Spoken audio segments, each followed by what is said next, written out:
हमने acid base और पूरा चैप्टर कंप्लीट कर लिया है। आज हम इसके एनसीईआरटी सॉल्यूशंस करेंगे। ये क्लास चैप्टर 10th क्लास का चैप्टर है। अब जो इसके एनसीईआरटी का पहला क्वेश्चन है, जो बुक की एक्सरसाइज का पहला क्वेश्चन है, वो है a solution turn red litmus to blue. एक सॉल्यूशन है जो लाल लिटमस को ब्लू में चेंज कर देता है। इट्स पीएच लाइक, तो इसका पीएच क्या होगा? उसने हमें ऑप्शन दिए हुए हैं 1, 5, 4 एंड 10। हमें पता है कि 1 से 6 तक क्या होते हैं, हमारे एसिड होते हैं, और जो 7 होता है वो क्या होता है, हमारा न्यूट्रल, और 8 to 12 14 क्या होता है, हमारे बेस।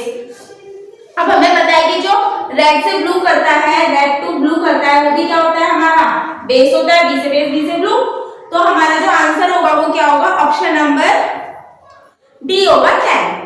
अब है सेकंड क्वेश्चन जो हमारा एनसीईआरटी का, a solution react with crush Excel.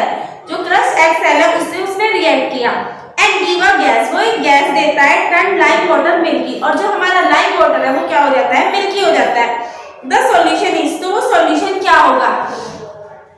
अगर लाइक वाटर मिल्की हो रहा है तो जो वो सॉल्यूशन बना वो क्या होगा, हमारा HCl होगा। सॉल्यूशन है HCl को कंटेन किया हुआ होगा, ठीक है। अब जो हमारा नेक्स्ट है 10 ml of the solution NaOH। जो NaOH है वो हमारे पास 10 ml है, found to be the completely neutralise हो जाता है 8 ml ऑफ HCl। मतलब कि उसने बोला कि जो हमारे पास NaOH और HCl की रिएक्शन कर रहे हैं, ये 10 ml है, ये 8 है, ये न्यूट्रलाइज हो जाता है पूरा का पूरा अच्छे से। तो वो पूछ रहा है कि अगर हमारे पास NaOH कितना हो, 20 ml हो, तो जो HCl होगा वो कितना लगेगा? अगर ये 10 है तो ये 8 है, तो ये 20 होगा तो ये कितना हो जाएगा, हमारा 16 ml हो जाएगा, ठीक है। रिक्वायर्ड HCl न्यूट्रलाइज करने के लिए 16 ml आएगा, ऑप्शन नंबर डी। अब है हमारा फोर्थ क्वेश्चन है, which of the following type of the mediate use to be the treating indigestion. जब इनडाइजेशन हो जाता है, मतलब कि एसिडिटी हो जाती है, तो हम क्या खाते हैं, कौन सी मेडिसिन खाते हैं? तो हम क्या लेते हैं, एंटासिड लेते हैं, ऑप्शन नंबर सी, जिसके अंदर हम इनो और क्या कहते हैं, मिल्क ऑफ मैग्नीशिया MgSOH का होल प्राइस, या फिर जो हमारा बेकिंग सोडा खाने का सोडा होता है उसको भी हम खा लेते हैं, क्योंकि वो भी वीक एल्कलाइन होता है, इसलिए। नेक्स्ट है क्वेश्चन नंबर 5। हमें राइट द इक्वेशन बैलेंस करनी है फॉर द टेकन। हमें इक्वेशन दी गई है जिन्हें हमें बैलेंस करके देखना है। अब जो हमारी पहली इक्वेशन है उसमें लिखा हुआ है डाइल्यूट सल्फ्यूरिक एसिड। अब जो हमारा डाइल्यूट सल्फ्यूरिक एसिड की अगर हम जिंक के साथ कराएं, जिंक के ग्रेन्यूल, जिंक मतलब Zn, और डाइल्यूट सल्फ्यूरिक एसिड को क्या बोलते हैं, H2SO4 डाइल्यूटेड वाला, तो ये क्या बनाएगा, ZnSO4 बनाएगा, और हाइड्रोजन गैस को क्या कर देगा, रिमूव कर देगा। नेक्स्ट है हमारा मैग्नीशियम की रिएक्शन कराई गई है डाइल्यूट HCl से, तो हमारा मैग्नीशियम प्लस HCl ये क्या बनाएगा, हमारा MgCl2 बनाएगा, और हाइड्रोजन गैस को क्या कर देगा, ये रिमूव कर देगा। बैलेंस करने के लिए यहाँ पे क्या लगाया, 2। थर्ड है हमारा dilute sulphuric acid react with aluminium, क्या होता है हमारा Al, और सल्फ्यूरिक एसिड H2SO4 ये डाइल्यूटेड वाला ये बनाएगा Al2SO4 का whole thrice, plus hydrogen gas को निकाल देगा। बैलेंस करने के लिए यहाँ पे 3 लगा देंगे, और जो हाइड्रोजन के 3 मॉलिक्यूल हाइड्रोजन गैस निकल जाएगी, यहाँ पे 2 लगा देंगे। नेक्स्ट है dilute sulphuric hydrochloric acid react with iron. अगर आयरन के साथ रिएक्ट करेगा तो Fe प्लस HCl, इन दोनों की रिएक्शन कराएंगे तो क्या बनेगा, FeCl2 बनेगा, और हाइड्रोजन गैस क्या हो जाएगी, रिमूव हो जाएगी। अब इसके बाद जो हमारा नेक्स्ट क्वेश्चन है, जो क्वेश्चन नंबर 6 है, कंपाउंड सच एज अ, जो कंपाउंड है जिसमें अल्कोहल और ग्लूकोज होती है, वो भी द कंटेनर हाइड्रोजन। अल्कोहल और ग्लूकोज का फॉर्मूला अगर हम देखें, जो हमारे ग्लूकोज होता है C6H12O6 होता है, और जो अल्कोहल होती है C2H5OH, या फिर हम इसे CH3CH2OH भी लिख देते हैं। अब इन दोनों के पास हाइड्रोजन आयन होते हैं, पर फिर भी ये क्या करते हैं, क्या कहते हैं, but not categorise to be the acid. पर फिर भी ये एसिड को कैटेगराइज क्यों नहीं करते हैं, ये एसिड को कैटेगराइज इसलिए नहीं करते हैं, जब हम इन्हें वाटर के साथ मिलाते हैं तो मिलाने के बाद ये हाइड्रोजन आयन को रिमूव नहीं कर पाते हैं, मतलब हाइड्रोजन आयन नहीं दे पाते, और जो हाइड्रोजन आयन नहीं देगा उसको एसिड की कैटेगरी में हम नहीं रखते हैं, ठीक है। ऐसा इसलिए है क्योंकि does not ionize to be the hydrogen ion and not regretted as a acid, इसलिए हम एसिड में नहीं रखते हैं। अब जो हमारा नेक्स्ट क्वेश्चन है उसके इधर है कि why does distil water not conduct electricity. जो डिस्टिल वाटर होता है वो इलेक्ट्रिसिटी को कंडक्ट क्यों नहीं कर पाता है? अब जो हमारा डिस्टिल वाटर होता है वो इलेक्ट्रिसिटी को कंडक्ट नहीं करता, क्यों? अब क्या होता है, जो प्योर डिस्टिल वाटर होता है नॉट कंडक्ट इलेक्ट्रिसिटी को कंडक्ट नहीं करता है, क्योंकि ये क्या होता है, एक वीक इलेक्ट्रोलाइट होता है and dissociate only slightly H+ ion, बहुत थोड़े से ही H+ आयन को देता है और OH- आयन को देता है। हाउएवर लेकिन जो रेन वाटर होता है उसके साथ जो एसिड की इंप्योरिटीज क्या हो जाती है, मिक्स होके आ जाती है, तो वो क्या हो जाता है, गुड कंडक्टर होता है इलेक्ट्रिसिटी का। तो जो रेन वाटर होता है उसमें से इलेक्ट्रिसिटी इजीली पास हो जाती है। अब हमारा नेक्स्ट क्वेश्चन नंबर जो 8 है वो है why do acid not show acidic behaviour. जो एसिड होते हैं वो एसिडिक बिहेवियर को शो नहीं करते हैं अब्सेंस ऑफ वाटर। वाटर की अब्सेंस में ऐसा क्यों है, क्योंकि अगर हम वाटर की अब्सेंस रखेंगे तो जो एसिड है वो H+ आयन को नहीं दे पाएगा। अगर वो H+ आयन को नहीं दे पाएगा तो वो एसिडिक बिहेवियर को शो नहीं कर पाएगा। Acid ionise in presence of water. Acid क्या होता है, वाटर की प्रेजेंस में ही आयनाइज होते हैं and give H+ ion. Acid की रिएक्शन वाटर के साथ क्या होता है, हाइड्रोनियम आयन बनता है और क्लोराइड Cl- आयन निकल जाते हैं।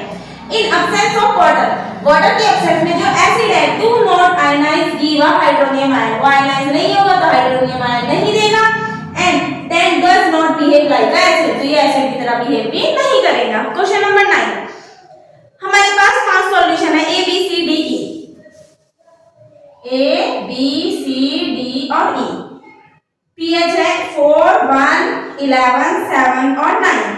10 सॉल्यूशन, हमें इन सॉल्यूशन को लगा एक तरीके से अरेंज करना है। Arrange of pH increasing order and hydrogen ion concentration. अगर हम pH का इंक्रीजिंग ऑर्डर देखें तो पहले क्या आएगा, B, फिर हमारा A, देन D, फिर E और C। और हम अगर इसकी कंसंट्रेशन के बारे में देखें, हाइड्रोजन आयन की कंसंट्रेशन, H+ आयन की कंसंट्रेशन, तो जो हमारा B वाला है मतलब कि 1, फिर यहाँ पे 4, 7, 9 और 11, तो हाइड्रोजन आयन की कंसंट्रेशन सबसे ज्यादा किस में होगी, B में, सबसे कम किस में होगी, C में।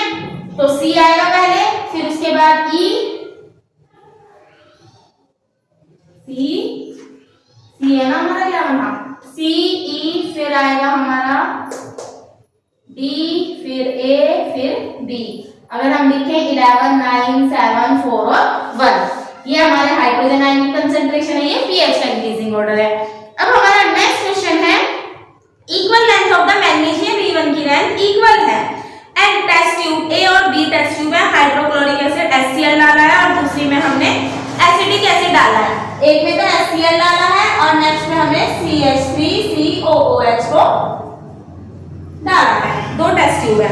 अब क्या है, add a test tube B, the test tube will be freeze and the more vigorously why, जो freeze होगी more vigorously क्यों होगी, ऐसा इसलिए होता है जो हमारा HCl होता है वो ज्यादा स्ट्रॉन्ग एसिड होता है तो वो ज्यादा अमाउंट में H+ आयन देता है इसलिए, और जो हमारा CH3COH होता है जिसे हम एसिटिक एसिड इथेनॉइक एसिड बोलते हैं वो कम अमाउंट में क्या देता है, हमारे H+ आयन देता है, ऐसा इसीलिए ही होता है। ठीक है, अब हमारा नेक्स्ट क्वेश्चन जो है fresh milk has a pH 6 and how do you think to be the pH change to be the turn। जो fresh milk है उसका pH 6 होता है, अगर वो 6 भी एसिडिक होता है, थोड़ा कम एसिडिक होता है, जब वो कर्ड में चेंज होता है तो कर्ड में चेंज होने के लिए लैक्टिक एसिड कर्ड में जो दही होती है उसमें प्रेजेंट होता है तो उसका pH और ज्यादा एसिडिक हो जाता है।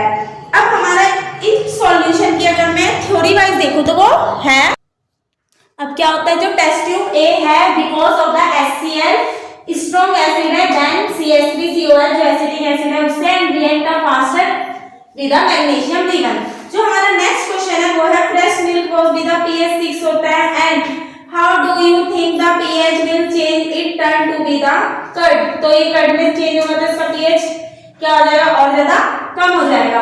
जो कर्ड है वो सोरोइन टेस्ट में क्या होती है, थोड़ी सी खट्टी होती है क्योंकि वो एसिडिक नेचर की होती है and the pH will be decrease, तो उसका pH क्या होता है, डिक्रीज करता है and the pH will be the जो 6 से क्या हो जाएगा, थोड़ा सा कम हो जाता है। जो हमारा नेक्स्ट क्वेश्चन है वो है एक मिल्कमैन है वो with a very small amount of the वो बेकिंग सोडा को मिल्क में डालता है, तो इससे क्या होता है फ्रेश मिल्क में, why does he shift a pH of the fresh milk 6 से। अगर उसने बेकिंग सोडा डाला तो वो pH को 6 से थोड़ा सा एल्कलाइन बनाने वाला है, ऐसा क्यों करता है वो,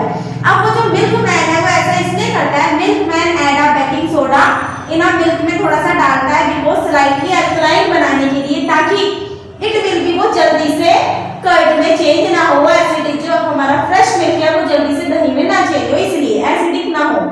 नेक्स्ट है Why do the milk take a long time? जो मिल्क होता है वो ज्यादा समय क्यों लेता है कर्ड बनने के लिए? क्योंकि बैक्टीरिया की फॉर्मेशन होगी, जो बैक्टीरिया होते हैं लैक्टोबैसिलस बैक्टीरिया होता है जो दूध को दही में बनने में मदद करता है। Milk take a long time to set up curd, दही बनने में वो ज्यादा समय लेता है बिकॉज इट इज अल्कलाइन, क्योंकि वो अल्कलाइन होता है, and take a long time, तो वो ज्यादा टाइम लेता है फॉर द बैक्टीरिया, क्योंकि बैक्टीरिया है जो उसे एसिडिक बनाते हैं। नेक्स्ट है जो प्लास्टर ऑफ पेरिस होता है, should be plaster of Paris को मैंने आपको कल भी बताया था, जो प्लास्टर ऑफ पेरिस होता है उसको मॉइस्चर प्रूफ कंटेनर में रखते हैं। उसको मॉइस्चर प्रूफ कंटेनर में इसलिए रखते हैं ताकि वो वाटर के साथ रिएक्ट, अगर नहीं रखा तो वाटर के साथ रिएक्ट करके एक सॉलिड सा मास, हार्ड मास बना लेगा, जिसे जिप्सम बोलते हैं, वो हमारे यूज के लिए नहीं होगा तो फेंकना पड़ेगा, इसलिए। Plaster of Paris POP is a contact with moisture, या फिर वाटर के कांटेक्ट में जब वो आता है change to be the solid hard mass में वो चेंज हो जाता है, जिसे हम क्या बोलते हैं, जिप्सम बोलते हैं, and it get a waste, तो वो वेस्ट हो जाएगा, इसलिए हमें उसे मॉइस्चर प्रूफ कंटेनर में ही रखना चाहिए। अब हमारा जो नेक्स्ट क्वेश्चन है वो है न्यूट्रलाइजेशन रिएक्शन के दो एग्जांपल भी बताने हैं।